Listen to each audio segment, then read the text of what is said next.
Welcome everybody. Thanks so much for joining us on this Thursday, and really excited to talk about the subject material today, which of course, if you've been reading any of our emails to you guys, is revolving around church websites and doing everything to understand what the necessities are that you need to have in place before you get your website ready to go live. And we'll also talk about that process as well, as far as getting your website published and what that all entails. Really, the goal here is so that everybody who's joining us who maybe doesn't have a Sharefaith website and is looking into it, or is looking at getting started with a Sharefaith website, I really just want you guys to feel more confident after we're done here that you'll be able to just jump right in, get everything done in no time, and be able to have your online presence up and running. Let me switch you guys over so you can see my screen here.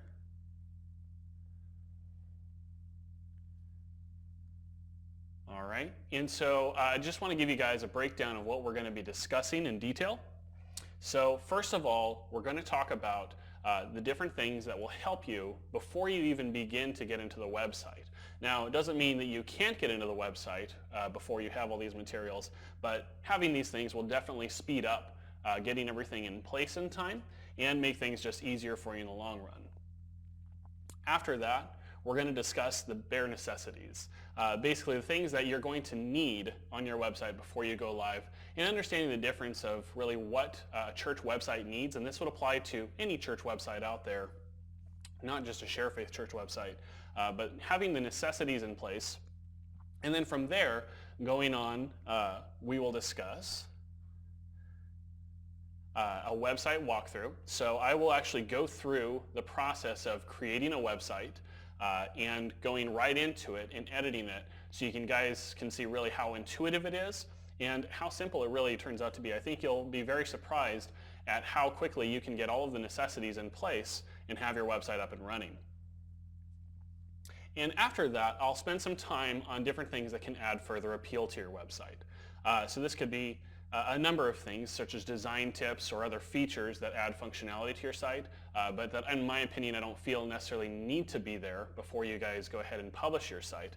But they'll definitely be things that people will come back to your site for, or really make a bigger impact on your site. And then towards the end, we'll have some time for a live Q&A. So if you guys have any further questions afterwards, or if you'd like me to elaborate on any of the details, on any of the material that we've talked about here, then towards the end we'll try to save some time for that. So first of all, I'm going to jump out of this real quick so you guys can pop out and show you the Sharefaith screen here. Now, in order to get your site created, the first thing that you'll need to do is log in to your Sharefaith Church website, and then you will see your My Account page, which has has links to all the different resources that come with your account. And so you'll be able to go into the website and app section as long as you have a website or complete membership. Now, there's a few options here when you're first creating your website. Some of you may have already taken a demo of the Sharefaith Church websites, and if you would like to continue the work that you've started there, you can do so simply by clicking on this. And if you have a demo under the email address that your account's under, it will find that and give that as an option, or you can simply plug in an email address that you want to have a demo from. If you're a complete member, then you can kind of skip all of this and have us migrate the information for you from your site and get you started with a foundation. That's an option for complete members. Or you can start a brand new website, which is what we're going to do in this case. So when I click on Start a New Website, I have different options come available for templates that I can choose from. These are just initial templates with designs, and they do have some specific features to them. So I'm going to go ahead and select one. We'll go with this guy here. I like this one. It's got a video background. There's lots of different ones that have different features to them. And then all I have to do is simply click Build Site, and it will build it out for me. Now, once the site's built, it's going to send me an email that has all of my login information. And so from that email, I'll then go back in and come back into, I can go from the email. There will be links that directly go to my website, or I can simply log back into my account, and then all of the links are in here to be able to edit and update. So I'll go ahead and go to update my website here. And it's going to have me log in. So I've actually got it logged in. Let's see. Here we go. Let me full screen it so you guys can really see better. Actually, before I do that, so I just wanted to show the login process first, but then let me discuss these things that are going to help you guys out as you get started. So let's go back to the presentation here. So the first thing, and a lot of these are probably going to seem like common sense to a lot of folks, by the way. Again, this is just something where it may not necessarily be thought of by everyone. And I don't know everyone's situation as to who's building your site. If you're the person who is the pastor and the web developer, I know we have a lot of people that are in that position, and I feel for you. And so even if you're in that position, a lot of these tips are going to be helpful anyway. But the first one I want to talk about is getting information from your ministry leaders. So obviously being the web person, it's not necessarily, depending on who you are as far as your other responsibilities go, it's probably not the case that you also are in charge of writing out every single thing about your ministry. That may be desired by some people, but it's good to contact the ministry leaders and be able to let them know, like, hey, we want to include information about the ministry that you're in charge of on the church website.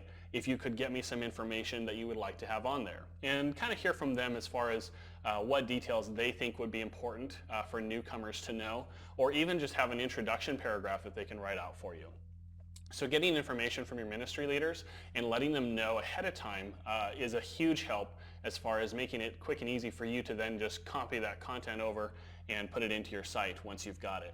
Now, if you don't have that to begin with, totally understandable. Sometimes it takes a long time for certain people to respond. They might be volunteers and maybe don't have a whole lot of time to sit down and write things out. But just keeping in contact with them and letting them know that, just putting the bug in their ear, so to speak, so that way you can get that from them. Again, if you can do that, that's a big help for you. Secondly, determining what the pages you want in advance. Determining what pages you are going to want in advance. So this could be a great time to kind of sit down with a pen and pad and draw out a little map for yourself as far as what pages you want to have in the menu, and then kind of writing out what pages you would like other than that. So, what are the things that are going to be your main pages that when people come to your site, they'll see first, and then if you want to have any sub-pages underneath those, and if you want any more specific pages. Now, definitely the main pages are going to be the first things, of course, and in most cases you can really get away with just having some main pages with general information at the beginning, and then later on you can always add and build on top of that. So, but giving yourself a list is a big help, because later you can come back to that and see, oh, that's right, this is other content I want to include. Sometimes you get busy with everything else you're doing on the site. It can be simple to forget, oh, that's right, I need to make that page too. And I don't want you to stress yourself out with this and draw like a list with 100 pages and think you have to have all those done. But really, again, just having a list is helpful, so that way you can get a better idea of different ways that you're going to use your website too. And we'll give you some ideas on what those pages could look like here in a bit. On top of gathering information, this is another biggie, getting images and resources together. This can be like staff photos, which I know can be a pain sometimes, especially if you haven't taken any before. But getting some staff photos put together, getting some photos of your church, of stuff going on at your church, getting your logo is a biggie, and making sure that your logo is in a size or format that's going to be easy to put on different things. So, for example, you want to have a logo that is a transparent type of image, so it can go against any background. And we do have some more information on that that we'll give out to you guys following up from this webinar. Some ideas to help you out there. But having logos available, different formats of it. So if you want a square logo, if you want a longer, like rectangular logo, for different areas, and we'll kind of see some different spots where that could go in, so you can see what I'm talking about. But as much as you can get together ahead of time, again, just going to make things much smoother in the long run.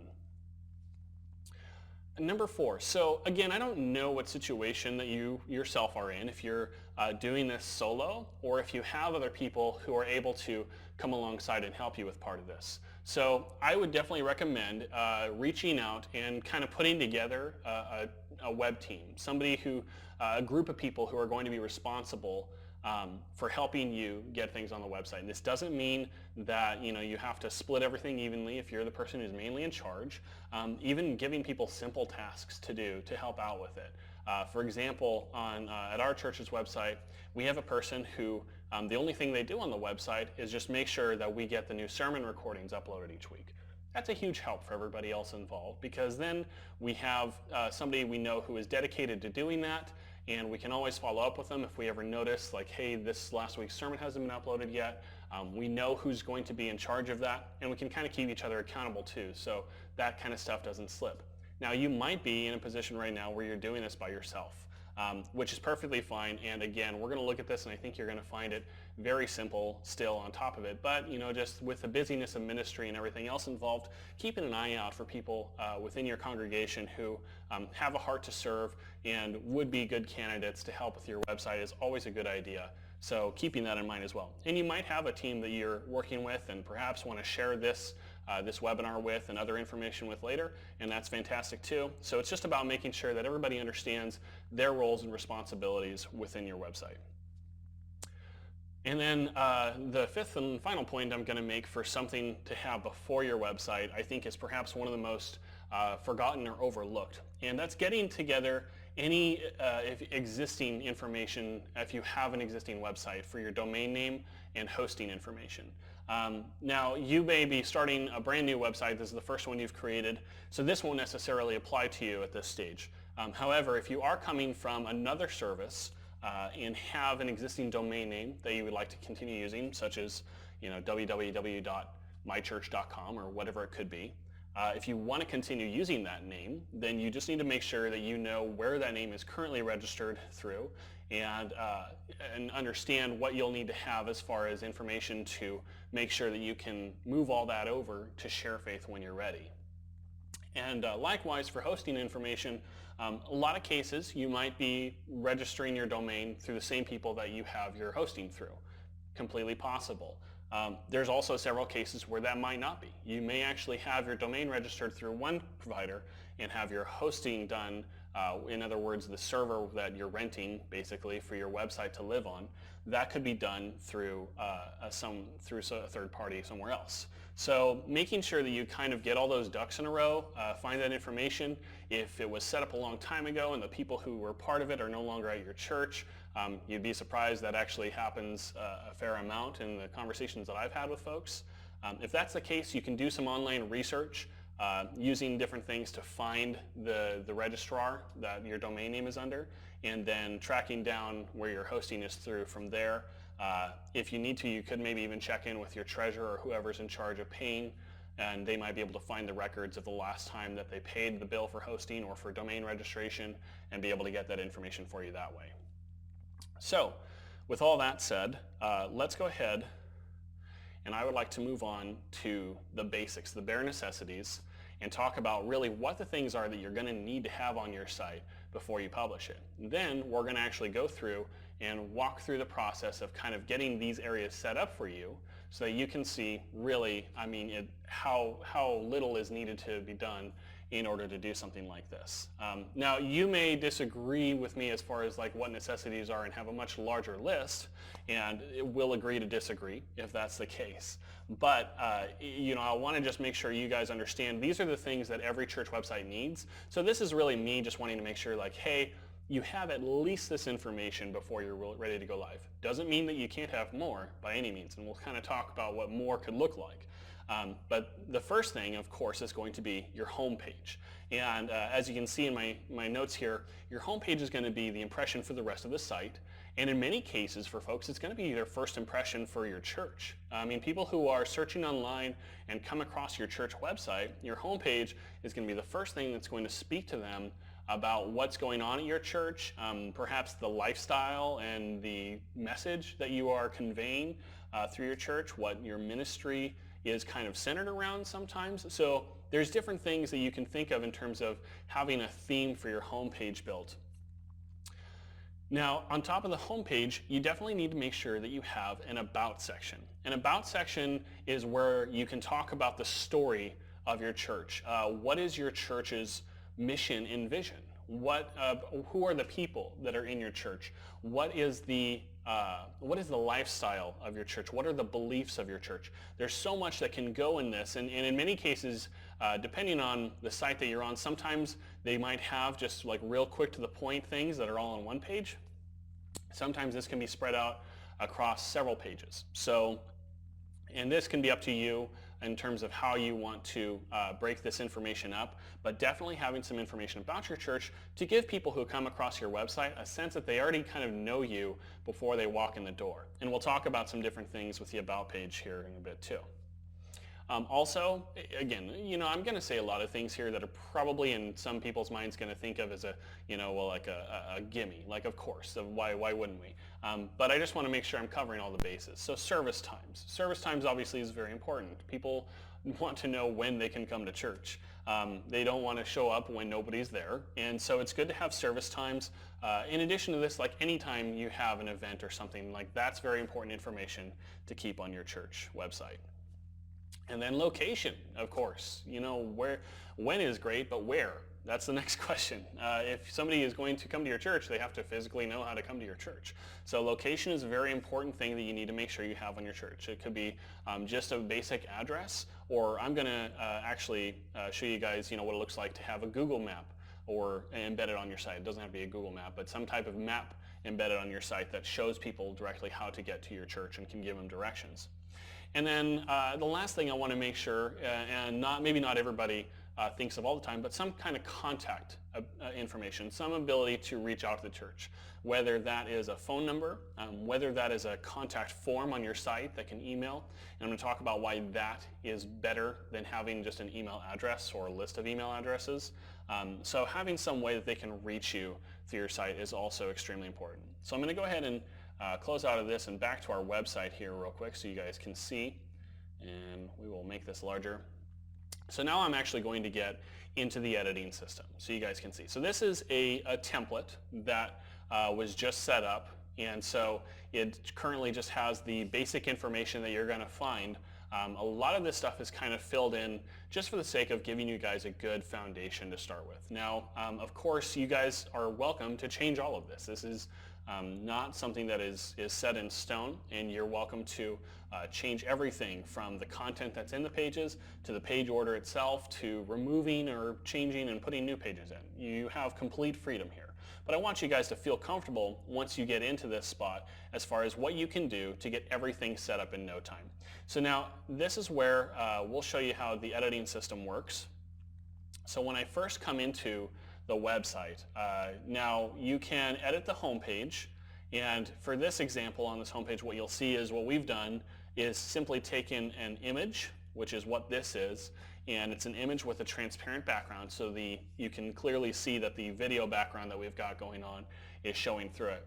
And you can do something similar where you can insert an image like this. You can create something and then be able to put it in, or you could even take something like this out and just simply type in here. We could say welcome, and we hope to see you this weekend.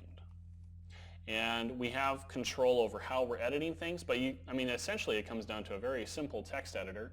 We can choose different formats. Paragraph format is like your normal reading style. So if I want to do something that's a bit more bold and upfront or more of a title, I can change it to a heading, and you can see it switches things over to where now I have a much larger font to work with. And I can even go in and do other things like change the color formatting and so on. And the neat thing here is that you can actually go in to the design panel, and under site fonts, you have control over like a site-wide format. So you can choose different things to help keep your site uniform, and we'll talk about that more here in a bit. But it's something to keep in mind to make sure that whatever you do with your church website, my recommendation, and it's simply that. Again, you are free to do with what you choose. My recommendation is to make sure that you kind of have a consistent flow with your theme of things. So headers, paragraph font, your menu, all of this kind of stuff, just kind of keep it in mind with each other so that it's something that's very legible, people can easily read it, and it also enhances the design and works together rather than clashing against each other. So I'll go ahead and do something like this and save it. And you can see I just hit the save, and so now we have a new message here, and we can customize this however we see fit.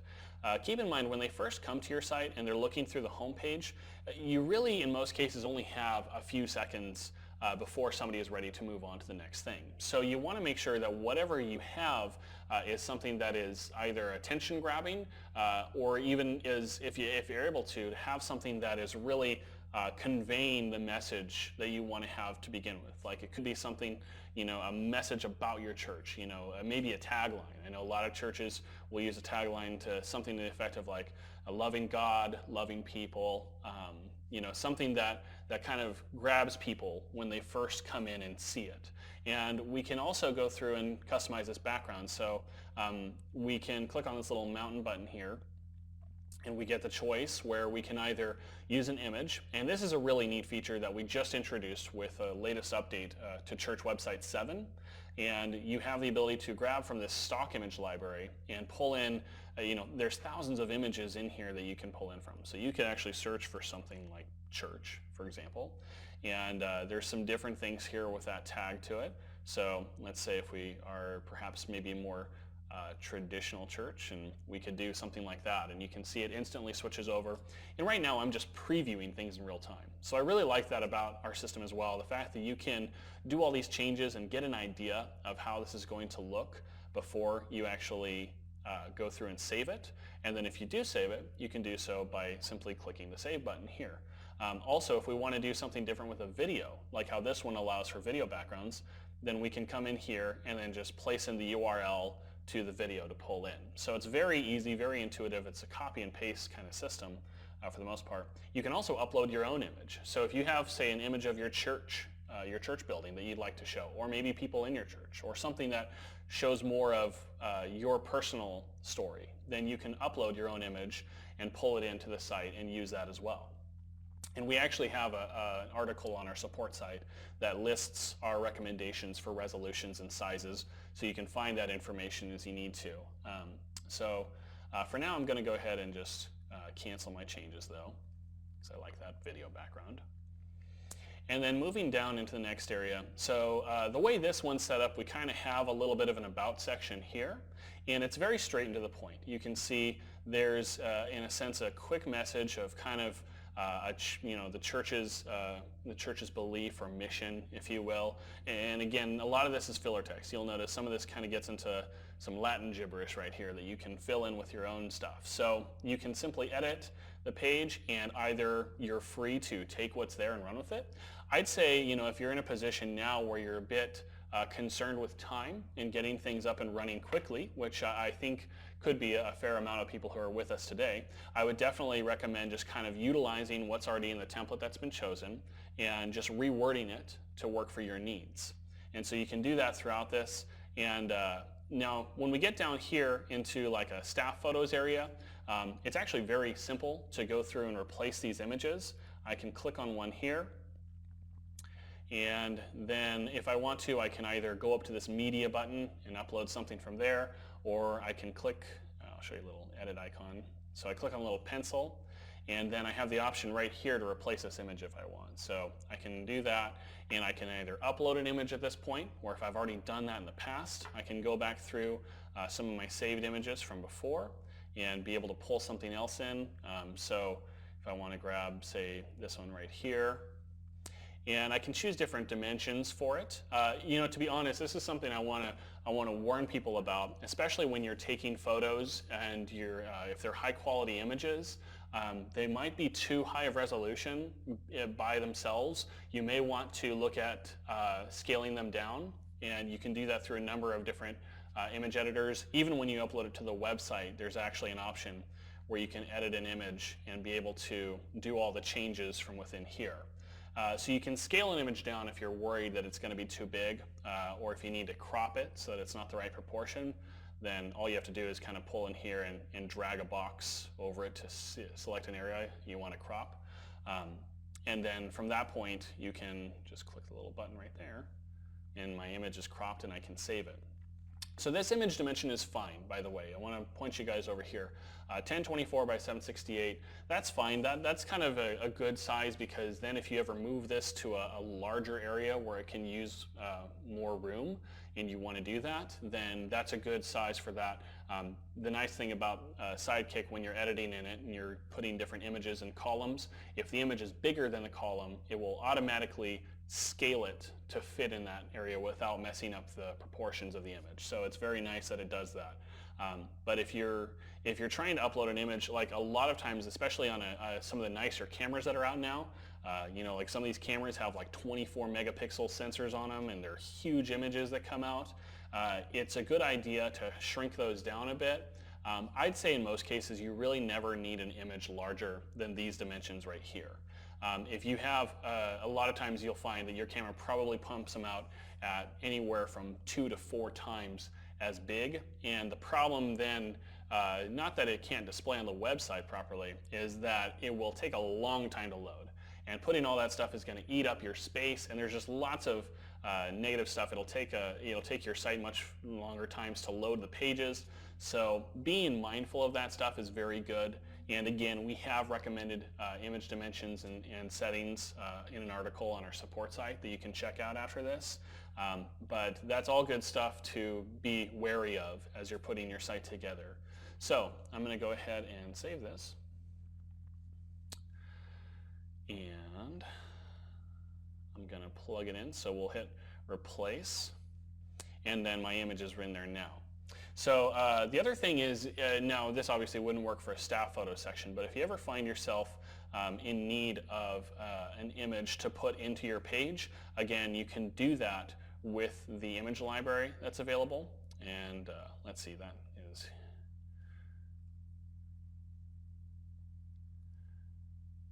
So under theme settings, you can set that for backgrounds, like you see what we've done here in this one, how we have an image that serves as a background. This kind of controls your overall theme settings. So this is where you get into like design for the whole website. And then if you're wanting to do more specific ones, like I was showing earlier, I'll go ahead and save my page here. If you want to do specific backgrounds, now this is nice on these parallax scrolling sites. If you're working with a template that has this, you can do so independently like we were doing before with the video on the home page. One more thing I almost forgot about here. Let's go back to edit this page. Again, like I mentioned, it's nice to have consistency through your site. So I mentioned that with fonts. It's also the same with colors. Think of the colors that you're going to use on your site. Are you going to go with something that maybe if you have like specific colors you use a lot in your logo or in other areas that you brand for your website, will those work on your website? Or if not, again, these templates have been laid out already professionally with different choices. But you could do something like, let's say, our church, we have orange in our logo. I can go up to the little text color option, and I can move the slider down to orange and perhaps choose an orange here. Or I really like the fact that you actually have the ability to plug in the exact color code. So if you have that, and if not, you can get it from most image editing software. You can pull the color code out of your logo in different areas. So if you have that, you can plug it right in, and then you can see it changes my text right away. So now this is really cool. So I'll go ahead and click out of that into the next column. Now when I highlight this part and go back to it, it actually saves my most recent colors that I've worked with, and it makes it really quick and easy for me to just go through and change all that. So I can just do that for each one, with just a matter of seconds. So it just makes it, again, that's a nice feature that we kind of slipped in there with the last update that just helps speed things up for a lot of people, especially when you're getting started. So you can go through and plug all of those in and then save your page, and I'll go ahead and do that. And so, I'm bouncing around a little bit, trying not to do that, but I'd like to go back to this area for a second. So we talked a bit about how you can do, on some templates, you have the ability to set individual backgrounds, like the one you see here. And it's got a nice, what's called a parallax scrolling effect. So you can kind of see how some of the image gets revealed, different parts of it as you scroll, and it kind of moves at like different speeds from each other. That's what parallax scrolling is called. But also you have the ability to set backgrounds that are universal. So that way, no matter which page you go on, unless that page has its own special background, it'll show this one. And that's an easy way to keep things consistent. So that could be either an image like you see here, or you can choose a color and texture combination. That's kind of what you see on most of these pages where it's more text heavy. There's a gray kind of color here with a different texture on it, so it kind of helps it pop more. And so you can play with these, and there's so much to choose from. Really, your options are so so infinite, but at the same time, I don't want you to get overwhelmed by this, and I don't want you to think that you need to focus on all this stuff before you get your site launched. These are all things that you can come in and change at any time down the road. So don't let the fear of too many choices, keep you from getting your presence published, your online presence published. And also, we have freedom of the navigation. So again, if you need to adjust anything for your branding, then you can go up here and change it. You can see my menu bar changes. I can do the same thing for all the fonts. So there's lots of cool customization tricks that you can play with in here. And again, don't need to have set up right away, but you can come back in here and play with these.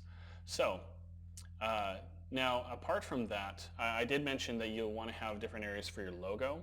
I'm not going to talk about those right now. We'll get into that once we get into the last section here. But just keep that in mind. It's good to have different options for like a square logo and a rectangular logo. This one that's right here is more of a rectangular logo since I have, it's kind of longer horizontally. Now, when you're doing your initial setup, something you definitely want to make sure you hop in and do before you publish your site is update your website name. A lot of times we'll try to pull like your church's name that you give us and bring it into your website, but you may need to go in here and update it. And the reason why this is important is, number one, this is what will show up in Google searches and other different searches that people do when they're looking for churches in their area. You want your website name typically to reflect your church name or be something like that so that people can quickly identify it. Also, this will show up in a tab when somebody's on their browser. It'll display your site title at the top of your tab on their browser. And then also if they bookmark it, again, it's going to show up in there. So that's good stuff to kind of, sooner the better, be able to go in and update. Now, apart from this stuff here, so we've talked about kind of the home page. We've talked a bit about the about. I've shown you some stuff here on adding some images and media. And again, going back to the necessities, so we have that. And then down here, I'll show you guys, there's a spot where we have our location listed. So right now there's just a map with an address plugged into it. You can go to Google and search for your address and be able to pull the code that you need for a map and plug it right in. We have a tutorial that walks step by step on that process. But so you can do something like that, which is a lot more visual, and this is really nice too because then people have the option to click on directions here and it takes them to Google where they can type in where they're at and be able to go right back into finding directions to get to your church. So that's very helpful. Now, for any reason, if you don't like the way that looks or don't care for Google Maps or anything, that's fine. You don't have to use that. But definitely have some way that your address is listed on your site. So even though it's on Google, we also want to include our address like somewhere on the website. And the reason for this is not only just in case somebody doesn't look at the Google map, but it's also something for search engine purposes as well, because having your address listed on your website helps Google and Bing and Yahoo and all those guys when they're looking for searches relevant to location, then they can know where you guys are at too, and that pulls that information up. Now you'll also notice down here, like we have it set up where there's an example where it has email and phone number and things like that. I would actually recommend avoiding putting an email address down here in most cases, and I would prefer it if you guys used a contact form. And the main reason for that is security purposes. Just so you guys, sometimes there's spots out there that can find email addresses and start spamming them, so we don't want that to happen to you. Or if you do put an email address, I would definitely put something that is generic, that's accessible for multiple people within the church ideally. not an individual's email address. Now, the contact form is nice because if you use that instead, then that gives you you more security. Somebody has to enter a little code with the CAPTCHA if you set that up, which I recommend doing. So that way we know, like, hey, this person's a legitimate human being, which is nice, and then they can send submissions that way. Now, I will say, like, the contact form is probably one of the most helpful resources that we have on our website, because many times, we've gone through and we've put as much information as we think about on there, but sometimes people will still have further questions, and sometimes that can help us understand, like, hey, that's a great question that we should have an answer to on our website so people can find that. So that helps us build our site out, understanding what people are asking about. But even then, sometimes folks just have general questions that they want to ask before they attend church. And really, in most cases, what we found are the people that are using the contact form are people who may not already be members of the church, who are not as familiar with the church, and they want to learn more and ask more specific questions in relation to perhaps what their family's needs are, or what they want to know your church has as far as ministries go, and being accessible to them. So there's different things that a contact form can do to help you guys out with that. Let me see if I have an example here. Let me pull up another.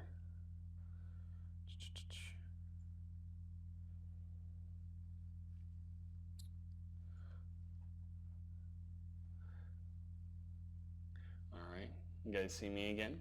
And so what I'm going to do is I'm going to pull up another example here for a site that has a contact form, so you can kind of see what that looks like if you haven't seen it before.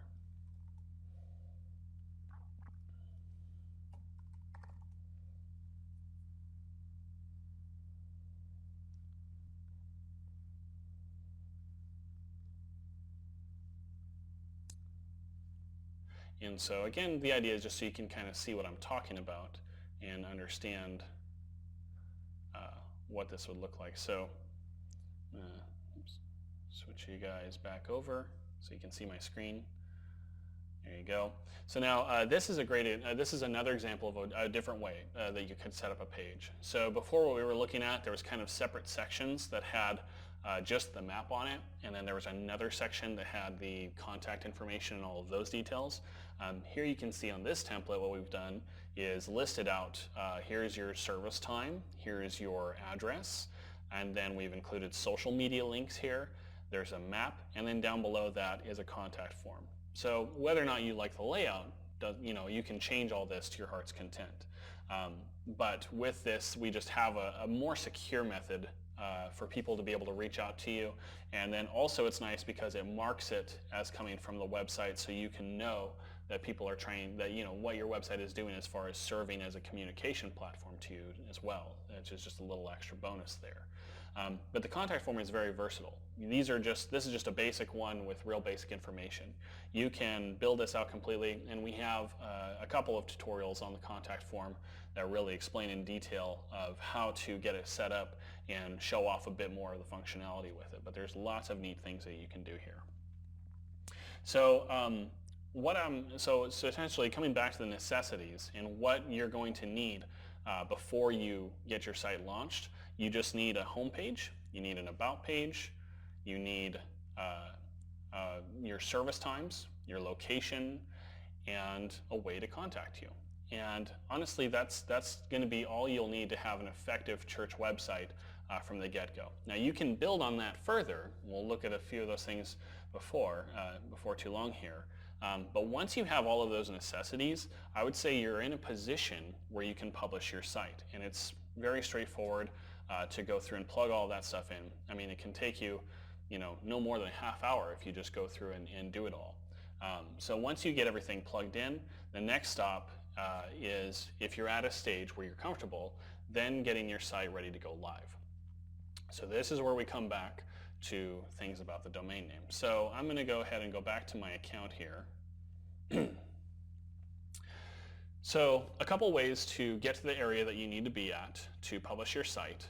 Either you can go back to the email that was sent to you, and you actually will want to do that so you can grab the information for your hosting control panel, which is where your domain name and all that's at. And once you're there, you can go into either through the email or through your My Account screen like I am here.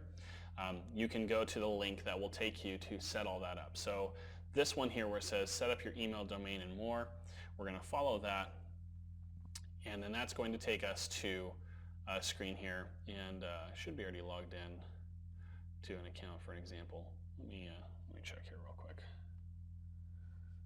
Sorry, switching you guys over. Let me pull this back up.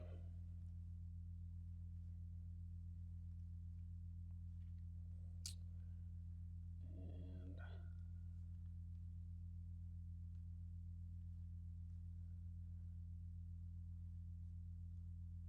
sorry, I thought I already had this plugged in.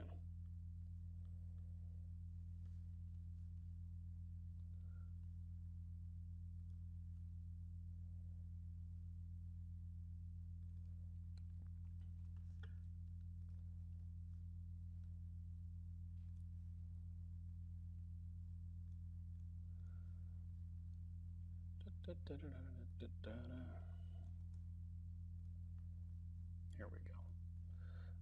All right, switch you guys back. Pow. Okay, so once we're actually in this screen, this could look maybe a little bit different for you guys. So really there's only a couple things that you need to access through here. The first thing is when you're ready to add your domain name. So there's a couple options here. Now, if you're someone who is doing this for the first time, this is your first website ever, and you just need to get it out there, then what you're looking at doing is getting a new domain name registered. So you'll just have to add the billing details, and then we work with a company who we partner with to register your domain. So from that point, you'll just be looking for a domain name that's not already in use that you guys want to use. So you can do some searches on that, and when you type in a domain name you'd like to register, our system will actually double check that for you and make sure it's not already taken before you go through the process. Alternatively, if you already have a domain name that you would like to continue using, then all you have to do is simply type the domain name in here. So you can put in, mychurch.org or whatever your domain name is. And then once the little plus symbol is there, that means it recognizes that, yes, this is a valid address name, so you can go ahead and submit it. So once you do that, it'll go through the process of adding it in, and it's going to give you what are called name servers. Now, this is a little bit more technical, and we have a tutorial that will walk through step by step on this with you, but essentially all you have to do is kind of copy these down, and then you'll have to tell whoever your domain is registered through to use these name servers instead. That's the easiest way of saying it probably. And then we'll go ahead and continue. So now the thing is, when you're adding a domain name that you already own, here's an important thing to keep in mind. If you have any email addresses that utilize that domain name, then you will want to go ahead and put those email addresses into the system before you get to the part where you actually move your domain name over. So just keep that in mind. That way, if you do that all first, you're not going to have any problems at all. There won't be any interruption of service or anything like that. And again, you may have a more unique situation with how you have your emails hosted. I definitely recommend checking out our support site because we've got a pretty thorough breakdown of different scenarios, so you can kind of see what fits your scenario best. Or if you really need further assistance, we are here for you, and you can reach out to our support team for even more help. But essentially, once the domain name's added and you've got it pointed over to us, that's it. You can, at that point, discontinue the previous hosting service if you had one, and your site will be live for the public to see. Now, don't forget, once your site's live, you'll still be able to go in and make further changes. So I'm going to bop out of this just for a bit and talk about the final thing here, which is kind of adding some additional functionality. So I want to talk about different things to keep in mind with appeal to your site. And I've mentioned a few of these things already, but just to touch on them further, I highly recommend when you're looking at putting your site together, trying to do your best to, in these words, keep it clean, keep it simple. You don't need to go overboard with a million different font choices or colors or images on every single thing. But if you try to just keep it nice and clean, the point is that you want people to come to your site and easily and quickly be able to find the information that you're looking for. So think about that as you are putting your menu together for how you want your pages organized. What do you think people are going to click on first if they're looking for your service times, or if they're looking for a way to contact you, or if they're looking for directions? Just be mindful of stuff like that. And then also making good use of visuals. So don't be afraid to take advantage of the designs from sharefaith.com or the stock image library that's on your site now. Feel free to pull those in and utilize those to illustrate your point, especially if you're doing anything like blogging on your site. Visuals definitely help with that. It's like I was showing before, having staff photos is a big help. Again, that's not something that you necessarily need to have right from the get-go, but it will definitely make that page more appealing, and it helps people to put faces to names when they come in. As I said before with fonts, keeping them consistent. That is an issue that I know comes up quite a bit with websites sometimes, is where people can come to a site and they have one font on one page, or they might have one paragraph in this style and another paragraph in that style, and it just kind of looks clunky and disorganized. Keeping your fonts consistent, and we've made it very easy to do, as you were looking at before. And so lastly, adding some additional functionality. So I will say that your website's probably main strength will be in telling newcomers about your church and helping them to make a decision about whether or not to visit your church. That's probably going to be the primary thing that your website is going to serve in. Doesn't mean it's the only thing it could be serving in. And with that, making sure that you have additional functionality so that your church members can utilize it as well. And it can be a help on so many different fronts for you. So adding things like a sermon playlist to your site, putting online giving on your site, and putting like a schedule of events. All of these things are much more engaging, and it will keep people who are in your church coming back to your website, and it will be a big help to people who are newcomers as well. So even though I wouldn't classify these things as absolute needs when you're publishing, I do highly recommend implementing these features very shortly thereafter, if not beforehand, if you don't have time. So definitely looking into something like that. And the most important thing I would say, once you have your website published and established, is keeping it up to date. It can be a struggle sometimes. I know life gets in the way, and especially if you're a bivocational ministry leader, or if you are a volunteer, there's so many other responsibilities I'm sure that you're dealing with. But making sure that things are up to date. And this doesn't mean that you have to go through and change out your design all the time, or that you have to put a new template on, or that you have to rewrite pages, or have a photo that's less than 3 months old of somebody. Like, what I'm saying is really anything to make sure that when people come to your site, they see relevant current content. And this, like I mentioned before with my church's website, a big help for us there can be somebody just simply uploading the new sermon from each week. That can be a big help to make sure that when somebody comes to the site, they can see, oh hey, this sermon is just from this last Sunday. And they know that the site's still being maintained and updated, even in a small way. And so making sure that your site does not get outdated is going to be your biggest help. So I know a lot of these principles may seem in many ways as a common sense thing, but sometimes it's just really good to hear these and have these priorities laid out so you can understand what we would consider the necessities, the things that your church really needs to make sure that it has before it publishes, and then what other things are going to be really effective in helping the engagement on your church website and seeing that it's really doing its job as an outreach tool for you guys. Thank you guys again so much for coming and spending a little time with us. I feel like this is something where I know I've done it a ton of times with working on the websites, but we've done so many improvements to really simplify the system and make things just faster and easier for people in the long run. And I hope this has been a really beneficial time for you guys and kind of helped you build some confidence and some feel like you can go out there and conquer this thing and get it done. And if you have any questions when you're getting your site ready to go live, don't hesitate to reach out to us. We're happy to help.